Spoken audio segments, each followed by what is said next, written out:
Hello, my name is Jakub Konečný and my task was to film a video about the extraordinary people's court in České Budějovice and a few selected cases that this court ruled.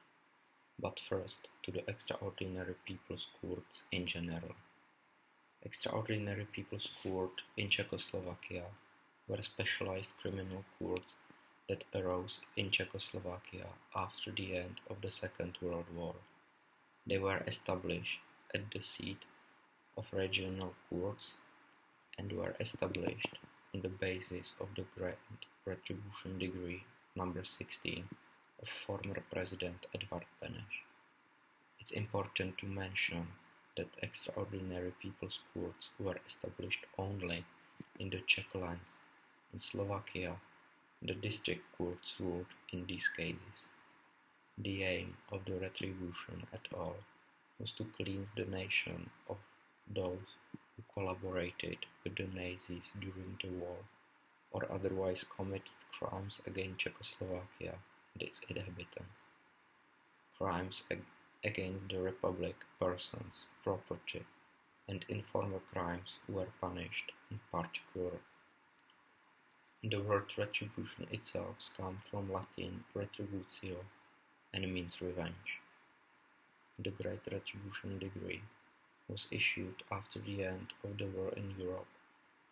In July 1946, it was supposed to deal quickly with collaborators and informers, but there were so many cases that not all cases were ruled within the 1 year period of the decree force. Therefore, the force of the decree was extended until January 1947 and then until May 1947. Extraordinary People's Courts ruled in 5 members' chambers, later in 3 members' chambers. Only the chairman of the chamber was a professional judge. The others were judged from the people chosen by the local nations committee as credible citizens. The courts ruled according to the principle of material law. The proceedings were very short, usually no longer than 3 days. The verdict was immediately enforceable after the public announcement, and there was no possible to appeal. It was possible that the trial took place without the presence of the defendant. In the case of the death sentence, the execution was usually executed within 2 hours. If the convict requested the pardon of the President of the Republic, the time limit was extended, but only 1 hour more. Other sentences used by the court to convict included imprisonment, including life imprisonment, confiscation of property, loss of honor, and forced labor. At the same time, it was possible to impose multiple punishment at once.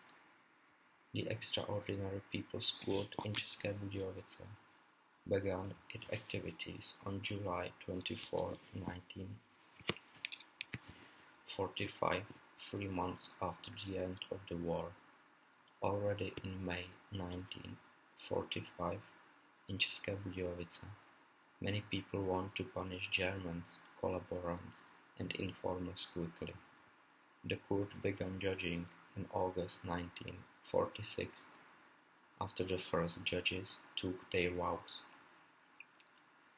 During its existence, there were 51 judges who ruled almost 2,000 cases.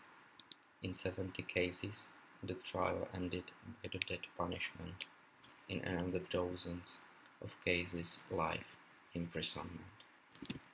Now, I would like to focus on a few cases that the Extraordinary People's Court in České Budějovice ruled, and just an addition information.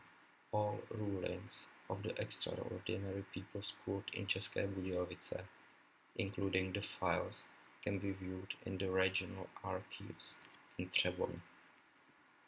The first is the trial of Jan Franz. Jan was a member of the NSDAP and cooperated with the Gestapo during the war. During the war, he informed Gestapo about his co-workers in the factory in Český Krumlov. Due to his testimony, 5 of his co-workers were transported to the concentration camps in Dachau and Mauthausen.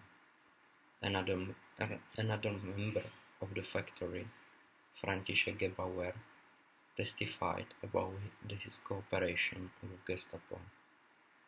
His colleague was transported to Dachau concentration camp, where he died in 1940. Jan Franz was ruled to the death punishment. He didn't regret his acts during the war. He often shouted Nazi slogans or expressions like "check outs" and so on. The Extraordinary People's Court often approached the death punishment when informing to Gestapo caused that someone was transported to a concentration camp when he died, so it was death by death. Another case was the trial of Josef Bzonka. Josef betrayed his colleague Antonín Kučera because he wanted to get his job as a forest manager. The testimony for Josef Bzonka came from Antonín's wife Maria Kučerová. Josef Bzonka announced about Antonín Kučera that he was a Jew and that meant he wasn't appropriate to do his job as a forest manager. On the basis of these reports, the Gestapo came for Antonín Kučera. Then he was transported to Auschwitz, where he was murdered in a gas chamber in July 1942. Another witness was Josef Hayek, a Gestapo worker who transferred Kučera to the Gestapo and found out that Bzonka was the informer. The trial against Josef Bzonka held on the 1st of November in 1945. After 14 days, a public trial took place where Josef Bzonka was found guilty of reporting and he was sentenced to death punishment, which was executed on the same day. The last case I've chosen is that of Miss Marie Dicková. Marie was the widow of the German citizens and worked as a post office clerk. She was very influenced by the Nazi ideology, and that causes she informed Gestapo about her colleagues. Her colleague, postman Vladimír Wild, became the victim due to these informations. He was put in prison and then executed by the Gestapo in March of 1943. One of the Gestapo workers at the American internment camp after the end of the war testified about Marie Dicková's guilt. Another Gestapo employee in České Budějovice also testified against her. He didn't remember her name, but he knew that Vladimír Wild had been executed by a German post office worker, which coincided to the death for reporting.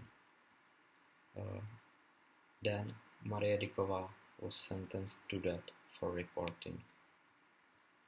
I chose 3 cases that resulted into the death punishment, but more frequent punishments were loss of property and imprisonment, and hundreds of people were found not guilty.